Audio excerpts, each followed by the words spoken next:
Welcome to another episode of the Talkshop with me, your host Tulkmunny, and Nasi in the GuuDMuNhu studio. Yo, what's good, my G?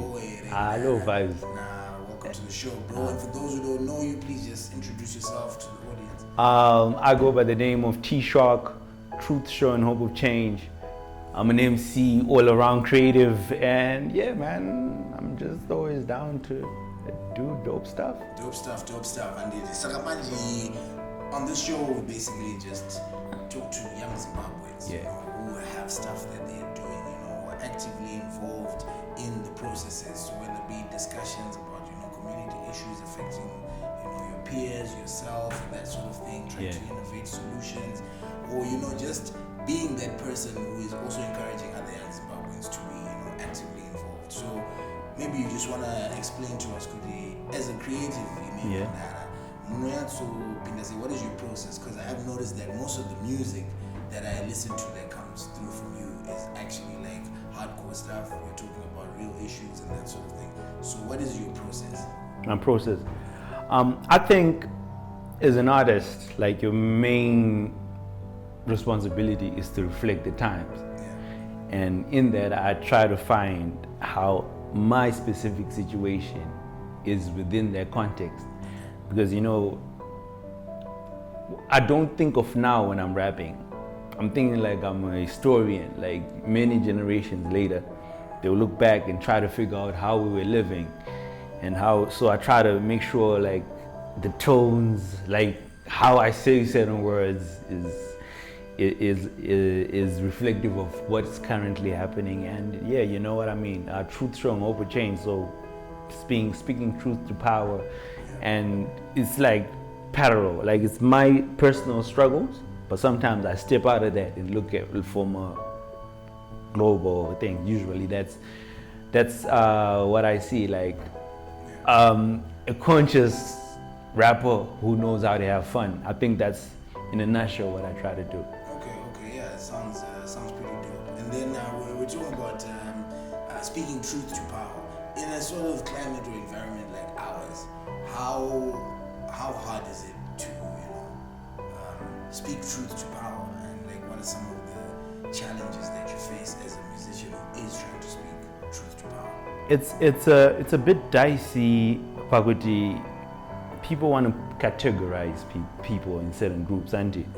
So for me, my struggle is people don't look at my art for art. They say, conscious, like coming up when I did my EP, they were like, oh no, this talks about, so we want a party song. So you know what I mean? Then when we end up with my first who are like about cheese, activism, yo, why do you know what I mean? So I exist in a space that no one claims me because I am sure of who I am. I'm not really trying to follow a box, let's do this. I just want to speak truth to power. So a lot of the thing is, it's left with you and your tribe. That's been, you know what I mean? Like those people who see, but usually just being part of the industry. It's not like skill-wise, you feel like, yo, I can do what they can do, But how come I'm like in the other universe, like Marvel or DC? Why is it? Iron Man, Batman. Even though you think they make a funny example, but I just feel like I'm in the outer universe looking in because of I choose to just keep it real. And yeah, language barrier, why is that? I'm saying stuff exactly right. They know, but I'm like, you don't decide how your talent looks like. You don't decide your color of you're just given things. And either I don't use it or I use it. I decided to use it, and that's how it came out. So, blame on school. He's laughing in Shona. So that was grooming, and I was building my talent. So I just try to convey what I am, and I know sometimes people won't accept you, and that's part of the game. But sometimes when we're talking about skills and creativity, that shouldn't be about your subject matter. And I feel like if it's so divided. Like they would be like, since I started really happening, there's the politics, let's kind of sideline. But we'd be like, yo man, we meet all the criteria of exactly what you, but in Yaguti, everyone is kind of unenvisioned because you're like this dude talking about this particular subject matter. Panichimechi all around you, let's not go there. Why is there? So with that, your art as a whole can get discredited, even though you're rapping at a similar level than what's currently there. But it'd be like they want certain platforms more will be like completely acting like you do not exist.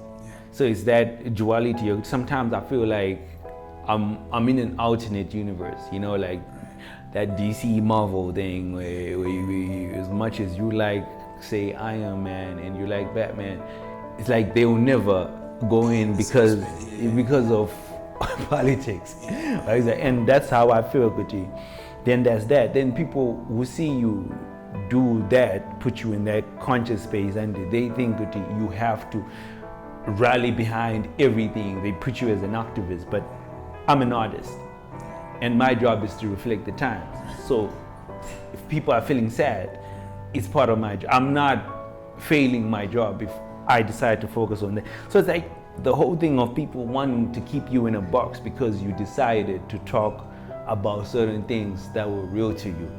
It's a double-edged sword, but for the time being, I feel like the discussion needs to happen. I don't know if I fully answered your question. No, definitely makes a lot of sense, and it makes us able to move on, because like the next part was going to be, what role do you think like young artists in Zim have to play in like shaping the Zimbabwean politics? Well, yeah. That's a good question, because I do hip hop and dance, whatever.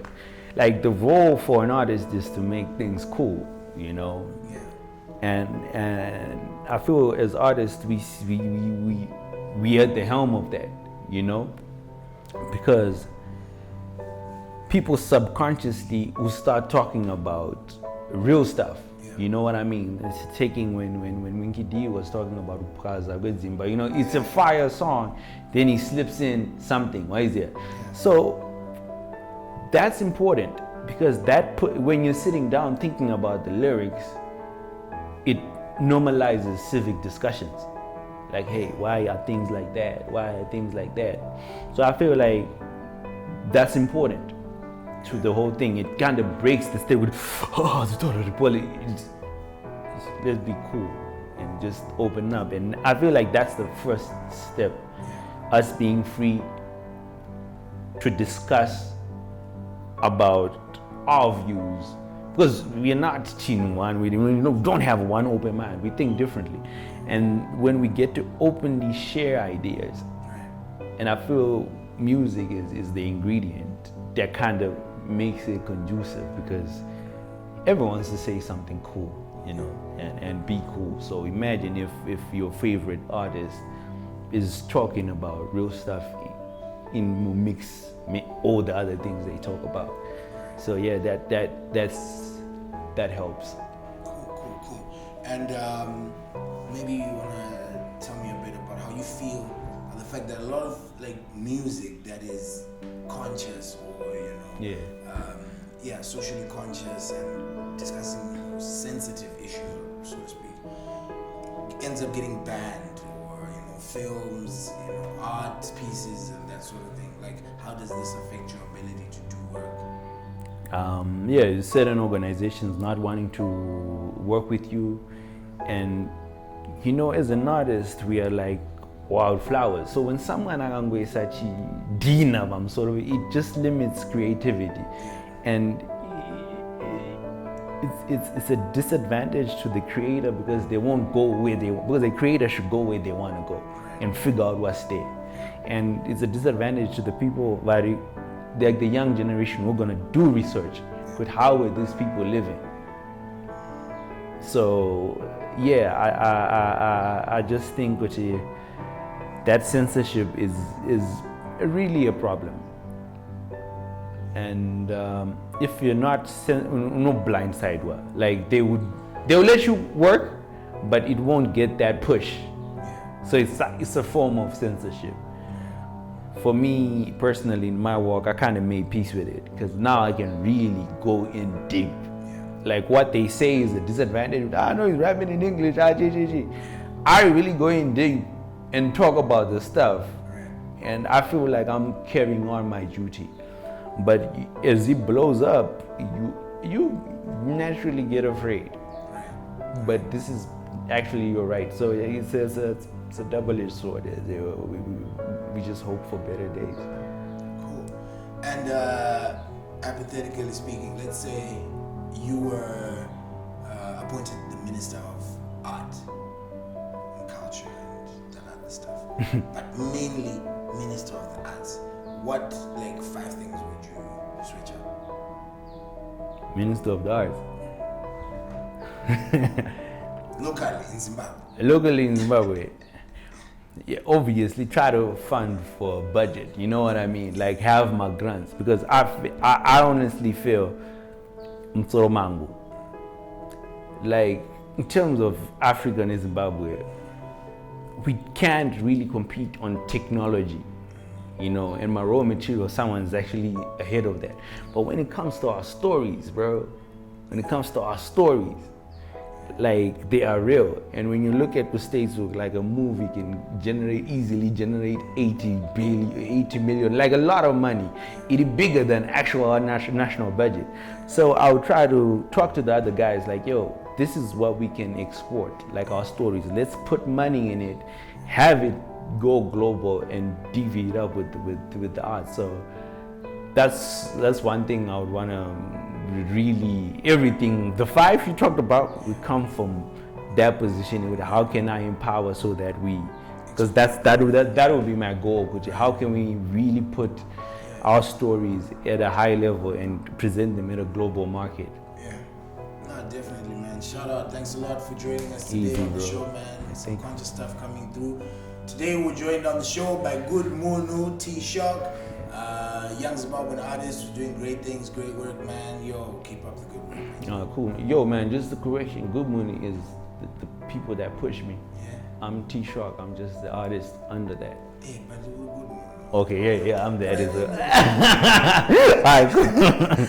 So, until next time. Bless.